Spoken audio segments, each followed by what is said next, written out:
안녕하세요. 에스코 신입사원 정주현입니다. 여러분은 어떤 원두가 맛있을 것 같다고 생각하시나요? 하나는 어제 로스팅한 크레센도, 그리고 하나는 로스팅한 지 정확히 50일 된 크레센도입니다. 아마 대부분은 당연히 어제 볶은 원두가 더 맛있지라고 생각하실 수도 있는데요. 그런데 꼭 그렇지만은 않더라고요. 오늘은 에스프레소 코리아의 대표 블렌드인 크레센도를 가지고 가장 맛있는 시점을 직접 확인해 보겠습니다. 크레센도는 원두 밸런스가 매우 우수한 블렌딩 중 하나입니다. 꽃향이 은은하게 나고 바디감이 좋아서 고소한 라떼와도 잘 어울립니다. 원두 구성도 같고 로스팅 세기도 같고 보관 방법도 같아요. 오직 다른 것은 하나, 바로 시간입니다. 과연 하루 차이가 아니라 무려 50일 차이가 원두 맛에 어떤 영향을 줄까요? 많은 분들이 갓 볶은 신선한 원두가 가장 맛있다고 생각해 주시지만 커피에는 우리가 잘 모르는 과정이 하나 있어요. 바로 디게싱입니다. 원두는 로스팅 중에 계속 CO2 가스를 배출합니다. 로스팅이 완료된 직후에도 이 가스가 원두 속에 상당히 많이 남아있어요. CO2 가스가 너무 많으면 추출하는 동안 물이 커피층 안으로 균일하게 스며들지 못할 수도 있어요. 원두 향미는 가스가 공기층에 날아가면서 사라집니다. 그래서 드립 또는 에스프레소 추출 방식에서는 로스팅 직후 원두보다 일정 기간 동안 안정된 원두가 더 좋은 결과를 보이더라고요. 많은 스페셜티 로스터 분들도 바로 판매하기보다는 일정 기간 저온 숙성 후 출고하기도 합니다. 이 과정은 말로 하는 것보다 직접 확인해 보시는 게 이해하기 편할 것 같아요. 저희는 핸드드립으로 비교를 진행할 예정인데요. 핸드드립은 원두의 향과 맛의 차이를 조금 더 섬세하게 느낄 수 있고 추출 과정을 눈으로 직관적으로 확인할 수 있기 때문에 좋습니다. 이 크레센도는 바로 어제 볶은 신선한 원두고요. 여기 있는 거는 볶은 지 50일 된 조금 오래된 원두입니다. 분쇄도 같은 경우는 드립 분쇄로 진행을 할 예정이고요. 추출에 사용할 드리퍼는 하리오 V60입니다. V60는 이름 그대로 60도의 각도를 가진 원뿔형 드리퍼인데요. 내부에 나선형 리브가 있어 공기의 흐름을 확보해주고 추출 속도를 조절하기가 비교적 쉬운 편입니다. 드립을 입문하시는 분들께서는 사용하시기 적합한 드리퍼예요. 필터는 하리오 V60 전용 종이 필터를 사용했습니다.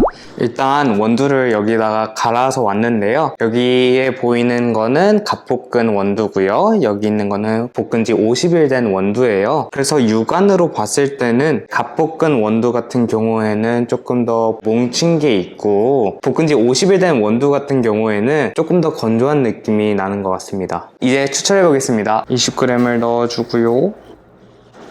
먼저 40g의 물을 부어 40초 동안 뜸을 들여줍니다. 원두가 얼마나 부푸는지, 가스가 얼마나 빠져나오는지도 함께 보시면 좋겠습니다. 뽀글뽀글 기포가 올라오는 게 눈에 보이시죠? 예, 원두에 가스가 차서 그렇습니다. 이제 150g까지 천천히 원을 그리며 부어줄게요. 가능한 일정한 유량을 유지하면서 추출해주세요.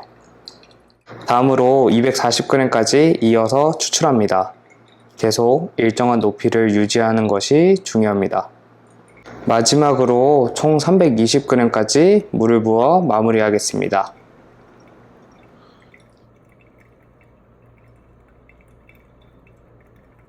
이렇게 추출이 끝났습니다.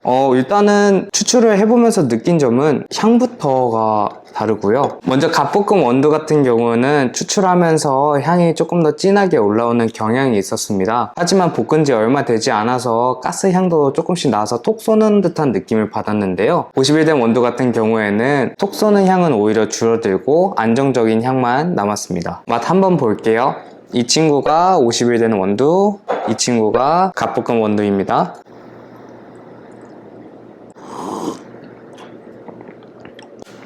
저는 이거 오히려 톡 쏘고 조금 아직 균등하지 않게 추출이 돼가지고 불편할 줄 알았는데 이미 크레센도 자체 원두는 조금 밸런싱이 잡혀져 있는 원두여가지고 오히려 싱글 원두 같은 경우는 예를 들면 에티오피아 예카체프나 아니면 시다모나 뭐 케냐나 그런 원두들은 갓볶고 바로 먹으면 튈 수도 있는데 아무래도 블렌딩된 원두를 사용했다 보니까 조금 더 안정적이고 생각보다 튀지는 않았습니다. 쓴맛이 살짝 감돌다가 나중에는 그래도 은은한, 중간에는 은은한 향으로 다시 바뀌어요. 50일 된 원두는 어떤지 봐볼게요.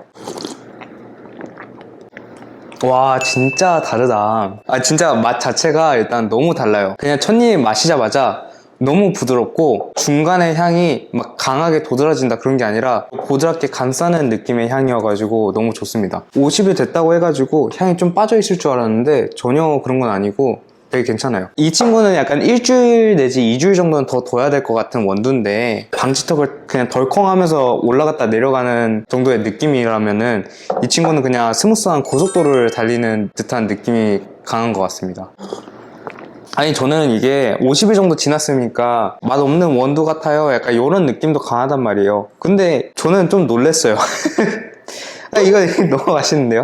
오늘은 어제 로스팅한 크레센도와 50일 된 크레센도를 비교해 보았는데요. 결론은 갓볶은 원두보다는 조금 더 진한 50일 된 원두가 훨씬 맛있다입니다. 오늘 이런 결과를 보여줬지만 모든 원두가 다 똑같지는 않습니다. 원산지와 로스팅 포인트 그리고 추출 방식에 따라 가장 맛있는 시점은 달라질 수가 있어요. 저희 크레센도 원두가 1kg 파우치로만 판매를 하고 있어가지고 개개인 소비자분들께서는 조금 부담스러울 수도 있는데요. 50일이 지난 지금에도 너무나도 충분히 맛있는 향과 바디감을 가지고 있어가지고 부담없이 한번 구매해보시면 좋을 것 같습니다. 저희 에스프레소 코리아는 단순히 원두를 판매하는 것이 아니라 고객이 가장 맛있게 커피를 즐길 수 있는 방법까지 함께 고민하고 있습니다. 오늘 영상이 도움이 되셨다면 좋아요와 구독 부탁드리고 다음 영상에서 또 만나 뵙겠습니다. 감사합니다.